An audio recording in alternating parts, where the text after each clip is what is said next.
ఏమయ్యా గుండు సార్ ఈ కొత్త ఏసీపీ గడు మెంట్లో ఉన్నాడవయ్యా. రేప్ చేసినోడిని కోర్టుకి తీసుకెళ్ళమనుకుంటా ఇక్కడికి తీసుకురమ్మంటాడేంటి? అంటే మీకు కూడా అర్థం కాలేదన్నమాట.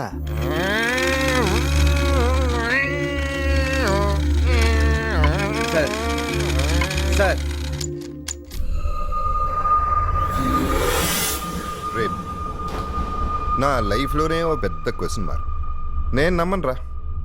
ఒక్క మగాడు ఒక ఆడదాన్ని రేప్ చేశాడంటే నేను నమ్మనురా. అరే గన్నుండి నలుగురు మనుషులుండి నేనే చేయలేను, నువ్వు ఒక్కడ వెంట చేస్తావరా? నాకు చెప్పు, అస్సలు పాసిబిలిటీ ఎక్కడుందిరా? ఓ పక్క కాళ్ళు పట్టుకోవాలి, ఓ పక్క చేతులు పట్టుకోవాలి, ఓ పక్క నోరు నొక్కాలి, కాళ్ళ మధ్యలో తంటున్నావు, అదొక టెన్షన్. అరుస్తుందా, కేకలు పెడుతుందా, కోర్టులో కేసులో చెప్పడానికే నాకు సేవ వస్తుంది. ఇన్ని టెన్షన్లో రేపెట్ట చేస్తారా? మరి రేప్ చేసే వాళ్ళందరూ ఏ పోరా, మగతనం లేని వాళ్ళందరూ అలా చేసామని చెప్పి బిల్డప్ ఇస్తుంటారు అంతే. కాదు సార్, నేనే చేశాను సార్. వాడు చేశానంటున్నాడు సార్. నేను నమ్మను. ఆ అమ్మాయి నేను ఒక్కనే ఇక్కడే రేప్ చేశాను సార్. ఒక పని చేయరా, ఎలా చేసావో చెప్పు, నిజం కాదు నేను తెలుస్తాను. అది అది చేయలేదు కాబట్టి చెప్పలేకపోతున్నావు. నిజంగా చేశాను సార్. ఎక్కడ పెట్టావు? చాటింగ్ లో పెట్టాను సార్. అరే అరే రే రే రే రే, చూసావు స్వామి, రేపు కొట్ టెక్నాలజీ వెరీ ఇంట్రెస్టింగ్. నువ్వు చెప్పమ్మా. అడ్రస్ తెలుసుకొని ఇంటికి వచ్చాను సార్. వెనక తలుపు తీసుంది. హాల్లోకి వచ్చాను సార్. హాల్లో అసలు ఎవరూ లేరు. మెల్లగా బెడ్రూమ్ వైపు వెళ్ళాను. లోపలికి చూశాను. అక్కడ కూడా ఎవరూ కనిపించలేదు. ఇంతలో పైనుండి ఏదో శబ్దం వచ్చింది. పైన హాల్లోకి వెళ్ళాను. హాల్లో కూడా ఎవరూ లేరు. బెడ్రూమ్ వైపు చూశాను. బాత్రూంలోంచి వాటర్ సౌండ్ వచ్చింది సార్. నేను తలుపు దగ్గరికి వెళ్ళి చూశాను. డోర్ తెరిచుంది. ఆ అమ్మాయి స్నానం చేస్తాను సార్. తన ఒంటి మీద టవల్ తప్ప ఇంకేమీ లేవు సార్. అబ్బా, అలా చూసి ఆగలేకపోయింది సార్. అంతే కదా మరి. కొంచెం వేడిలు తినే రిలాక్స్ అవుతాడు. మనం ఉన్నాం, రేపు లేదు ఎల్లుండి లేదు. ఏ స్వామి సార్, నువ్వు ఇప్పుడు రేపు చేసావా? భలేవారు సార్ మీరు. సిటీలో రౌడీలు పెట్టే టెన్షన్లకి సొంత పిల్లలతోనే కాపురాలు చేయట్లేదు. మా మొహాలకి రేపులు కూడానా? మనం వేస్ట్ పకోడీలు కానీ నువ్వు చెప్పమ్మా. ఆ అమ్మాయి బయటికి రావడం చూసి గోడ పక్కకు తప్పుకున్నాను.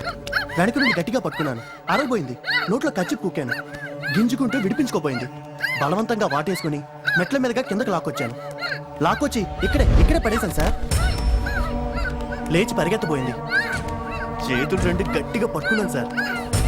కాళ్ళు రెండు తొక్కు పెట్టాను సార్. తోసేయడానికి ట్రై చేసింది సార్. నేను ఊరుకుంటానా? బలవంతంగా పని కానిచ్చేసాను sir.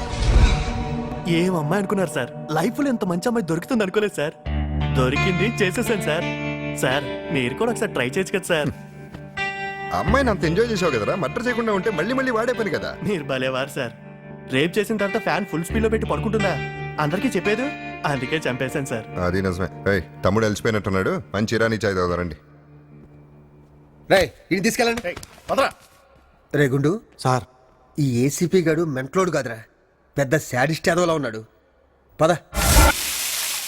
6 tea, 1 sugarless. Sir sugar ఉందా మీకు? నాకు కాదు, నీకు. ముందు ముందు నీకు షుగర్ వస్తే లైఫ్ ఎంజాయ్ చేయలేవు కదా, అందుకు. Thanks sir.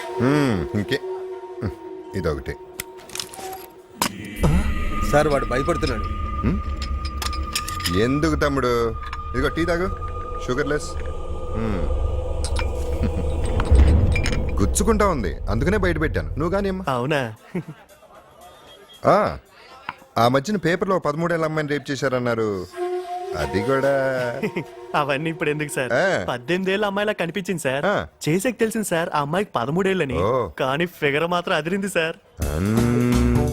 అవునరా, ఇప్పటికి ఇలాంటి ఎన్ని చేసి ఉంటావు? ఓ 13, 14 చేసి ఉంటాను సార్. అంతగా గుర్తులేదు సార్. చూడండి అయ్యా, ఎన్ని చేశాడో ఇప్పుడు వాడికి గుర్తులేదంట. సరే, టైం అవుతుంది, పద.